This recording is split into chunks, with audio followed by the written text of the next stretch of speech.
दतिया में उत्तर प्रदेश के उप मुख्यमंत्री केशव प्रसाद मौर्य मंगलवार को दतिया पहुंचे। वे झांसी में पार्टी प्रत्याशी अनुराग शर्मा के नामांकन दाखिले के सिलसिले में यहां आए हुए थे।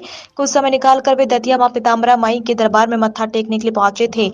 यहां उन्होंने विधि विधान से विद्वानों की उपस्थिति में पारंपरिक परिधान में पीताम्बरा माई का अनुष्ठान किया। इसके बाद उन्होंने वनखंडेश्वर महादेव पर जलाभिषेक भी किया। इस मौके पर उन्होंने मीडिया कर्मियों से बातचीत करते हुए कहा कि देश में प्रधानमंत्री नरेंद्र मोदी की सुनामी है। आगामी 4 जून को शाम 4 बजे 400 सीटों के नारे के साथ ही भाजपा में तीसरी बार सरकार बनने जा रही है। इस मौके के लिए भाजपा 370 सीटें जीत रही है, जबकि गठबंधन के साथियों को मिलाकर ये संख्या 400 के पार जाएगी। उन्होंने कहा कि भाजपा तोड़फोड़ की राजनीति में विश्वास नहीं करती है। इंदौर में अक्षय कांति बम के ऐन वक्त पर नामांकन पत्र खींचने को लेकर उन्होंने कहा कि कांग्रेस के भीतर उसके नेता सदस्य प्रताड़ित थे, क्योंकि कांग्रेस अनुसूचित जाति, अनुसूचित जनजाति, पिछड़ा वर्ग की विरोधी है। नहीं मिल पाए थे और आज उन्होंने कृपा करके दर्शन का अवसर दिया है। झांसी में भारतीय जनता पार्टी के प्रत्याशी श्री अनुराग शर्मा जी का आज नामांकन है। उस नामांकन के कार्यक्रम में आए हैं।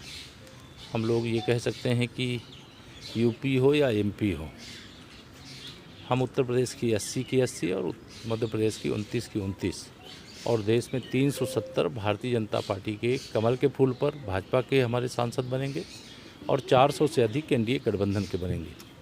जनता के आशीर्वाद से भारतीय जनता पार्टी के पक्ष में एक तरफा लहर है। पूरा देश फिर एक बार मोदी सरकार 4 जून 4 बजे 400 पार का नारा लगा रहा है, उसके लिए समर्थन दे रहा है, आशीर्वाद दे रहा है। किंतु कांग्रेस ने कल कहा है कि वो ज़बरदस्ती दबाव डालकर जैसे उनके एक प्रत्याशी को विड्रॉ करवाया है। देखिए, कांग्रेस मुक्त भारत की ओर है। जो कांग्रेस के प्रत्याशी बनाए जाते हैं और अगर सत्ता के बल पे यह सब करना हो तो हम तो 400 जो सीटें जीतने का लक्ष्य रखे हैं, सब में प्रत्याशियों को मतलब उनका पर्चा निरस्त करवा करके उनको ज़बरदस्ती भाजपा में शामिल करा ले, ऐसा नहीं करते हैं।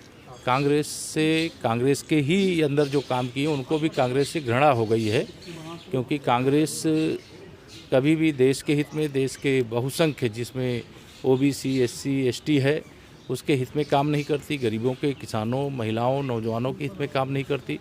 वो दुष्प्रचार करती है, माननीय प्रधानमंत्री मोदी जी को गाली देती है और रोज़ उनके लिए अपमान भरे शब्दों का प्रयोग करती है।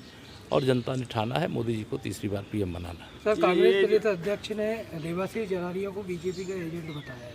किसको? देवाशीष जरारिया को। ये कौन है, मैं नहीं जानता। बीएसपी प्रत्याशी। देखिए, कहूँ कांग्रेस, जब मैंने कहा चुनाव में हार रही है और इस बार नेता विपक्ष का पद पाने के लिए जितने सांसद चाहिए देश में, कांग्रेस को उतने भी सांसद नहीं बन पा रहे हैं। 40 का आंकड़ा भी पार करना उनके लिए मुश्किल हो गया है। जो कांग्रेस शासित राज्य है वहाँ पर भी भाजपा एक तरफा जीत रही है, जो भाजपा शासित राज्य है वहाँ भी एक तरफा हम लोग जीत रहे हैं। जहाँ गैर कांग्रेस, गैर भाजपा सरकार है वहाँ भी भाजपा की आंधी चल रही है। इसीलिए मैं कहता हूँ कि 2014 में मोदी जी की लहर थी, 2019 में मोदी जी की आंधी थी और 2024 में मोदी जी के नाम का तूफान चल रहा है, सुनामी चल रही है। अब की बार 400 पार। राहुल प्रियंका का कुछ असर पड़ेगा दौरे का? ये क्या, राहुल प्रियंका 2014 में नहीं थे, 2019 में नहीं थे, 2017, 22, 18 और 23 ये यूपी एमपी के अगर मैं विधानसभा का कहूँ उस समय भी ये लोग थे। लेकिन जनता भाजपा के साथ है, मोदी जी के साथ है, कमल के फूल के साथ है, विकास के साथ है, सुशासन के साथ है, सुरक्षा के साथ है। देश को विश्व में नंबर 1 बनाने के लक्ष्य को पूरा करने का काम मोदी जी के नेतृत्व में हो सकता है या लोग